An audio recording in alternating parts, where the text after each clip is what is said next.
कभी सोचा है प्लेन चलाते समय पायलट को हवा में रास्ते का पता कैसे चलता है? आखिर पायलट के पास ऐसा क्या होता है जो हवा में रास्ते का पता चल जाता है? आपको यह जानकर हैरानी होगी कि हर दिन के करीब 1 लाख और साल भर में 35 करोड़ कमर्शियल जहाज उड़ान भरते हैं और रोजाना हेलीकॉप्टर्स और फाइटर जेट्स भी आसमान की सैर करने निकलते हैं। इसलिए कहा जाता है कि किसी भी देश की हवाई सीमा में ट्रेन और सड़क परिवहन से भी ज्यादा ट्रैफिक हवा में होती है और इस ट्रैफिक को मैनेज करने के लिए बारीकी से ध्यान रखना पड़ता है, क्योंकि एक छोटी सी भूल एक बड़ी दुर्घटना को अंजाम दे सकती है। और आज के इस वीडियो में हम जानेंगे किस तरह एयर ट्रैफिक को मैनेज किया जाता है।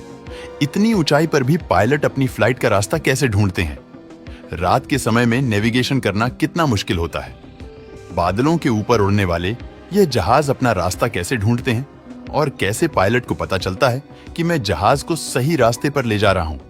तो देखिए, आज से 120 साल पहले जब एयरप्लेन की खोज की गई थी, तब शुरुआती दौर में रास्ता ढूंढने से लेकर सही लैंडिंग करवाने की जवाबदारी सिर्फ और सिर्फ पायलट के कंधों पर होती थी। उन्हें ही सामने से आने वाले जहाज को देखना पड़ता था, अंदाजा लगाकर अपना रास्ता चुनना पड़ता था और सही समय पर अल्टीट्यूड कम करके लैंडिंग करनी होती थी, जिसके लिए पायलट पहाड़, जमीन, मकान या रेलवे लाइन का सहारा लेते थे। जैसे कि अगर कोई बहुत ही बड़ा पहाड़ है तो उस पहाड़ को एक मार्किंग के तरीके से इस्तेमाल किया जाता था और उसे देखकर पायलट डिसाइड करते थे कि हमें बिल्कुल सीधे जाना है या फिर कितने डिग्री पर मोड़ लेना है।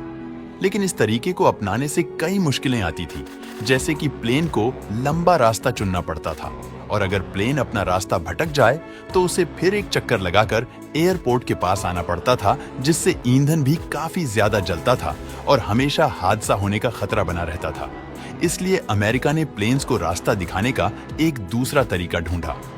उन्होंने जहाज को रास्ता दिखाने के लिए कई जगहों पर बहुत बड़े एरो बना दिए।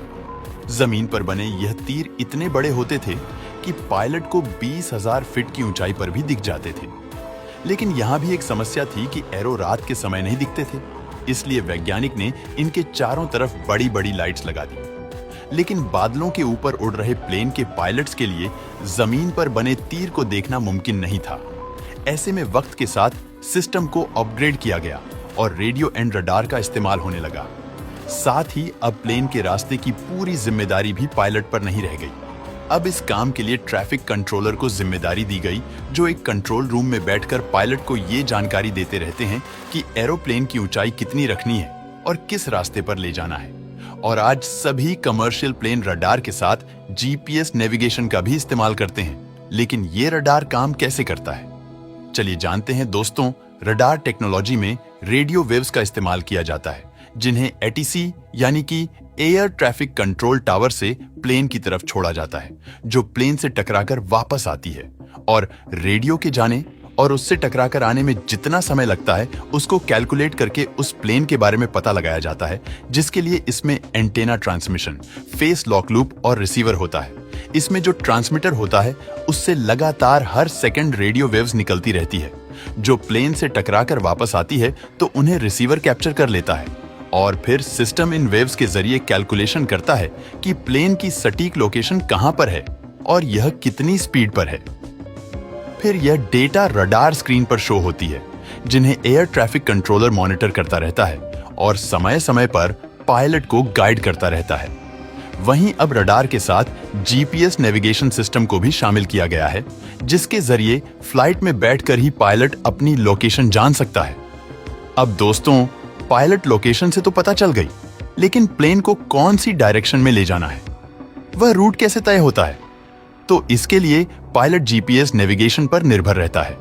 इसमें हर फ्लाइट के लिए पहले ही रोड बनाकर रखा जाता है, जो मोस्टली लैंडमार्क पर डिपेंड करता है, यानी कि जमीन किस प्रकार की है और वहां पर क्या बड़े बड़े पहाड़ है या नहीं, और वहां का मौसम कैसा रहेगा।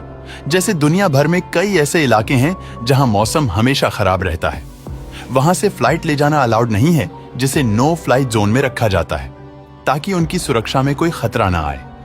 इस तरह प्रतिबंधित क्षेत्रों को छोड़कर आसमान में जो इलाका बचता है, वहीं से फ्लाइट रूट बनाया जाता है और एक रूट कई फ्लाइट्स द्वारा इस्तेमाल किया जाता है। इसीलिए हर फ्लाइट्स को एक टाइम जोन भी दिया जाता है। आपको यह जानकारी अच्छी लगी हो तो वीडियो को लाइक और शेयर करें